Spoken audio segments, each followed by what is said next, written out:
Welcome to Suman TV. నేను మీ నవీన్. ప్రస్తుతం నేను ఎపియాన్ పెయిన్ మేనేజ్మెంట్ సెంటర్లో ఉన్నాను. మనతో ఉన్నారు ప్రముఖ pain management expert doctor Sudheer దార గారు. హాయ్ సార్, నమస్తే అండి. నమస్కారం అండి. సార్, చాలా వరకు కూడా అరికాలలో మంటలు, తిమ్మిర్లు, అదేవిధంగా మేము పాదం ఇట్లా పెడుతుంటే ఒకప్పుడు మాకు ఈ గ్యాప్ ఉండేది, కానీ ఇప్పుడు ఆ గ్యాప్ లేదు, మొత్తం ఫ్లాట్గా అయిపోతూ ఉంది.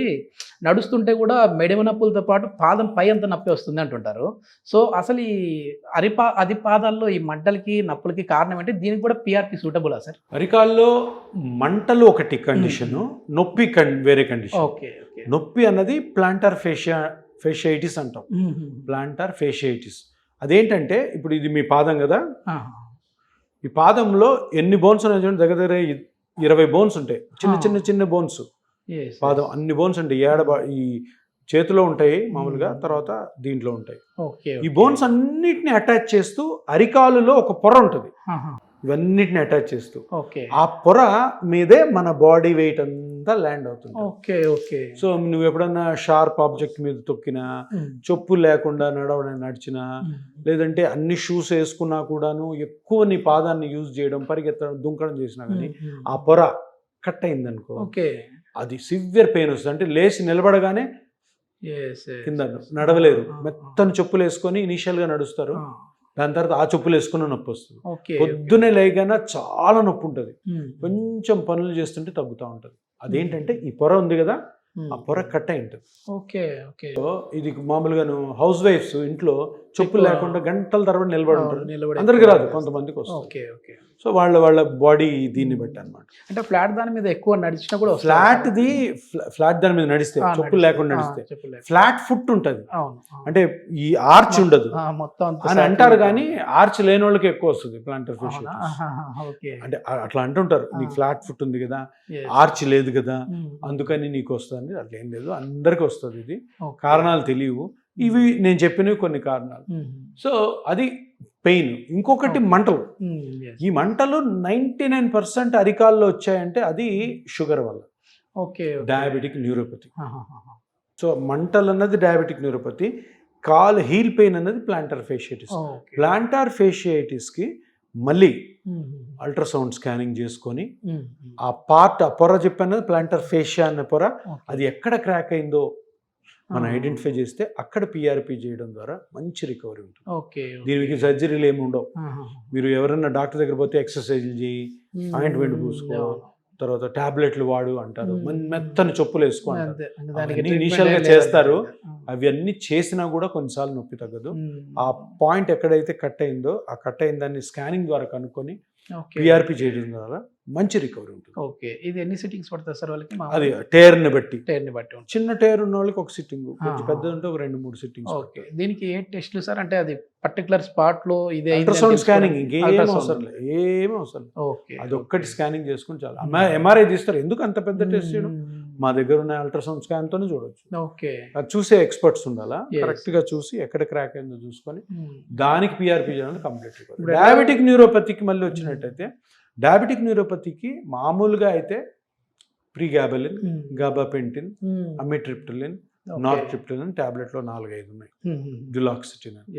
మీరు డాక్టర్ దగ్గరికి వెళ్తే ఇది డయాబెటిక్ న్యూరోపతి వల్ల వచ్చిన మంటలమ్మా అని ఆ మందులు పెట్టి పెట్టి పెట్టి పెట్టి పెట్టి కొన్ని రోజులకి అవి పని చేయవు. టాలరెన్స్ అంటారు, అంటే మందులు ఎక్కువ రోజులు వాడితే, ఒక 2 నెలలు వాడావు, నొప్పి తగ్గినట్టు తగ్గుతుంది, మంట తర్వాత మళ్ళీ వచ్చేస్తుంది. దీనికి జనరల్గా ఇప్పుడు వరకు ట్రీట్మెంట్స్ లేవు, అంటే అక్యురేట్ ట్రీట్మెంట్, ఈ ట్రీట్మెంట్ చేస్తే మళ్ళీ రాదు, సింపుల్ గా బాడీ వెయిట్ తగ్గ అంటారు, అంతేనా సార్? అన్ని చెప్తారు, ఎందుకంటే ఏం దానికి లేదు కాబట్టి, ఎందుకంటే బాడీ వెయిట్ మొత్తం దాని మీదే పడతాం. దీనికి ఒక కొత్త ట్రీట్మెంట్ ఈ మధ్య స్టార్ట్ చేసాం. అంటే ఇది ఎందుకు స్టార్ట్ చేసి, పాత ట్రీట్మెంట్ ఇది. బాడీలో డిఫరెంట్ ప్లేసెస్లో నరాల వల్ల నొప్పి వస్తుంది. ఇప్పుడు చెంప మీద ట్రైజెమినల్ న్యూరాలజీ అని ఉంటుంది, దానికి ఒక ట్రీట్మెంట్. నెక్లో రాడిక్యులర్ పెయిన్ ఉంటుంది, సో ఈ నరం ఒత్తుకోవడం వల్ల దానికి ఒక ట్రీట్మెంట్ ఉంది. చెస్ట్ మీద రిబ్స్ ఫ్రాక్చర్ అయినా, లంగ్ క్యాన్సర్ లోపల ఉండి చెస్ట్ నొప్పిరైనా, లేదా దెబ్బ తగిలినా, లేదంటే హెర్పెటిక్ న్యూరాలజీ అని ఉంటుంది, అది వచ్చినా కానీ ఒక రేడియో ఫ్రీక్వెన్సీ అబ్లేషన్ అని ఒక ట్రీట్మెంట్ చేస్తాం. నేనేం చేశానంటే, ఇది ఈ డయాబెటిక్ న్యూరోపతి పేషెంట్లో కూడా ట్రై చేస్తే తప్పే ఉంది, అది నరమే ఇది నరమే అని ఒకరోజు స్టార్ట్ చేశాను. స్టార్ట్ చేసిన తర్వాత నేను కొన్ని పేషెంట్ చేసిన తర్వాత ఆ పేషెంట్లో చాలా మంది పేషెంట్ ఓకే పంపిస్తున్నారు. ఓకే ఫుల్ 100% రెస్పాన్స్ రావట్లేదు, కానీ అట్లీస్ట్ 100 మందిలో 60 మంది చాలా బాగుంటున్నారు. సో ఈ మంటలు ఏవైతే అరికాలు ఉన్నాయో అవి డయాబెటిక్ న్యూరోపతి వల్ల, దానికి రేడియో ఫ్రీక్వెన్సీ అబ్లేషన్ అన్నది okay one of the treatments మనం ట్రై చేయొచ్చు. ఓకే ఇప్పుడు గ్యారంటీగా తగ్గుతుంది అని చెప్పాలి. ఎట్లా ఈ పాదం గురించి మాట్లాడుతున్నాం కాబట్టి మనం డయాబెటిక్ ఫుడ్ అంటుంటారు సార్, అట్లాంటి వాళ్ళకి కూడా డయాబెటిక్ ఫుడ్ కే వస్తుందా? పిఆర్పి కాదు, రేడియో ఫ్రీక్వెన్సీ రేడియో మంచి ఫ్రీక్వెన్సీ పనిచేస్తుంది. ఓకే. డయాబెటిక్ ఫుడ్ అంటే డయాబెటిక్ న్యూరోపతి అంటే న్యూరోపతి ముదిరిన తర్వాత సెన్సేషన్స్ పోతాయి అవును అరికాల్లో. సెన్సేషన్ పోతే ఏమవుతుంది, నీకేదో రాయి తగిలింది అనుకో, నీకు తెలియదు, పుండు వస్తుంది, అది పెద్దగా అవుతా ఉంటుంది. దాన్ని డయాబెటిక్ ఫుట్ అంటారు. సో డయాబెటిక్ న్యూరోపతి నుంచి డయాబెటిక్ ఫుడ్ వస్తాం. అందుకని న్యూరోపతి అప్పుడే మనం కానీ ఏదైనా చర్య తీసుకున్నట్టయితే ఆ స్టేజ్కి వెళ్లకుండా ఆపచ్చు, ప్లస్ జాగ్రత్తలు తీసుకోవచ్చు. మొత్తానికి నాకు కూడా చాలా విషయాలు తెలిసినాయి సార్. ఎందుకంటే మనం ఎప్పుడు ఈ మోకాలు నొప్పులు, నడుము నొప్పులు అనే మాట్లాడుతూ ఉన్నాం, కానీ దీన్ని ఈ విధంగా అడ్వాన్స్డ్ అయిపోయింది అని చెప్పేసి నేను ఒకటే చెప్తాను, చాలా మందికి తెలియని విషయం ఏంటంటే ఈ చిన్న చిన్న ఇంజెక్షన్స్తో కరెక్ట్గా ఆ నొప్పి ఎక్కడ వస్తుందో కనుక్కొని దాన్ని రికవరీ చేసుకొని పెద్ద పెద్ద ట్రీట్మెంట్లు ఆపేయచ్చు. Okay okay. సో ఇది సేఫ్ ట్రీట్మెంట్, 0.1% కాంప్లికేషన్ లేని ట్రీట్మెంట్. ఇది ట్రై చేసి కాని పక్షంలో తర్వాత మిగతా కిటికీలు ఓపెన్ చేసి చూడండి. ఇది ఫస్ట్ ట్రై చేయండి అందరూ, ఎందుకు చేయకూడదు? దీంతోనే తగ్గిపోవచ్చు.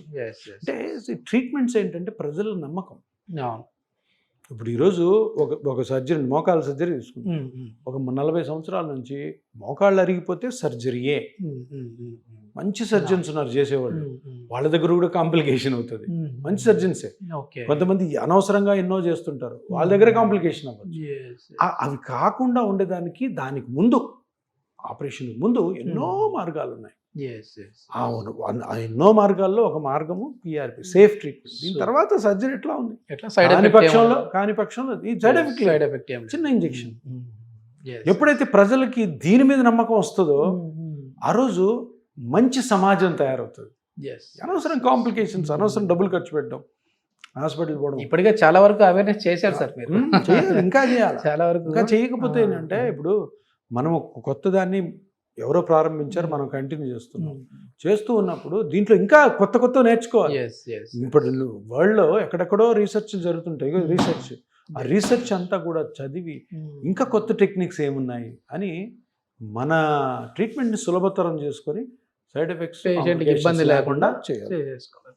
Thank you sir. Thank you.